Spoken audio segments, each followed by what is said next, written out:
Hello and welcome to this video detailing the latest update for Sage 200 Professional. On the back of our last huge release where we added over 30 different web accessible screens to the software amongst other things, we are continuing our push to deliver a more contemporary, streamlined and ultimately user-friendly Sage 200 solution. This will support you working from home, in the field and the office by allowing anytime access to your business critical data. In this release, we are introducing the ability to access your sales order list. From here, you can create, view and amend quotations and sales orders easily. Now, whether you're in the office, working from home, or even visiting a customer, you can access these screens on any web-enabled device and build a quotation or sales order in seconds. Before we start the demonstration, here's a quick reminder on how to access the web forms. Within the program, you can navigate to the Tools menu, then click Show Web Portal in Browser. If you don't have the program installed on your PC or wish to access via a web-enabled device such as a tablet, please consult the in-product help files to set up user access. Once logged in, you can get access to Sage City and collaborate with other Sage 200 users. You can find out what's coming up in future updates by selecting our roadmap. You can have your say on new releases and you can see the popular topics we've been asked about at the moment. Let's start the demonstration now, and we'll begin by looking at creating a quotation. If we navigate to Sales Order Processing, Quotations, then New Quotation, we'll see this screen. From here, we can select whether this is a customer account or a potential new customer using the Prospect Account option. If I select this customer, then we can see that this particular account is on hold. You can still create the quotation for this account and send it to the customer, but you won't be able to convert it to a sales order until the account status has been changed. With that in mind, we'll raise a quotation for a different customer. You can see that when you select the customer account, any account alerts that have been set up in Sage 200 are pulled through. Within this section, there is also the option to copy an existing quotation and to set up a new customer account if required. To the right, we can see the date the quotation was raised, the date delivery was requested and promised, and the expiry date of the quotation should that be needed. The expiry date is a new feature and especially handy as you can add it as a column on the sales orders list to give you an instant view of your quotations which are about to expire, allowing you to prioritize these when following up with customers. We can also see who the quotation was taken by, the priority this customer has when placing orders, and their order number if applicable. Moving down, in the Quotation Details tab, we can see the Suggested Items box. Clicking here will give us a list of items that this customer has bought recently or has set as a preferred item against their account. We'll add a recently bought item to our quotation. If we look to add a second item to the quotation, we can see the options available. We have standard or stock items, free text, charge and comment.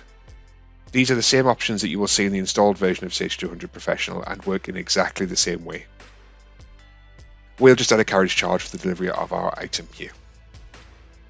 Now that we're happy with the quotation, we can choose to save it or use the option to save and print the document. This will provide you with a PDF version of the quotation that you can then attach to an email and send directly from your device.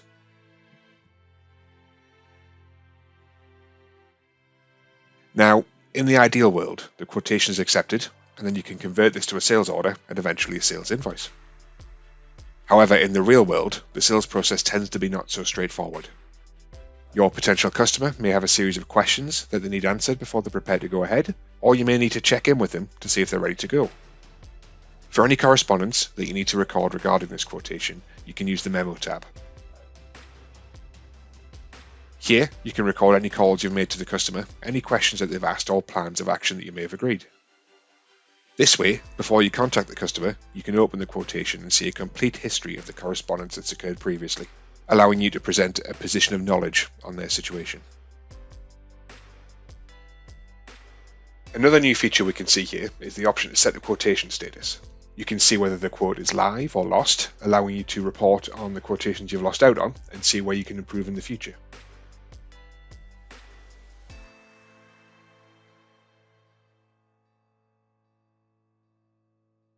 So what if you don't need to raise a quotation first, and you have a customer that's just placed an order with you?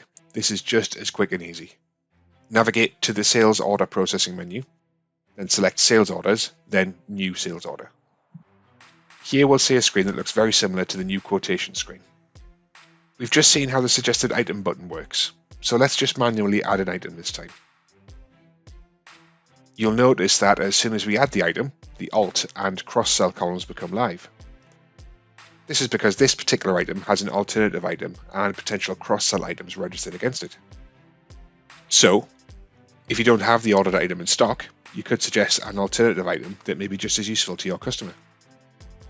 If this item is usually sold along with other stock items, then you can use the cross-sell functionality to add these to your current order. This functionality is also available in the new quotation screen that we saw earlier. When creating a quotation or a sales order, it's now possible to view the Orderline discount breakdown. Now the salesperson can immediately see and apply discounts expected by their customer, proactively responding to their needs. Plus, it provides sales managers insights into how discounts are used and the impact on revenues and pipeline. The last new feature I want to show you is the added ability to change the column views within your web screen to allow you to see just the information that you want. This way, you can adapt your web screen view to work in a way which works for you, boosting productivity, improving customer interactions, and overall business efficiencies. To do this, just click on the menu icon on any column, then choose the columns that you want to see on screen. You can also resize, resort, and filter these columns to your liking. That's it for this update. Thank you for watching, and keep an eye out for our future releases as we strive to remove desktop dependency for all of our Sage 200 customers.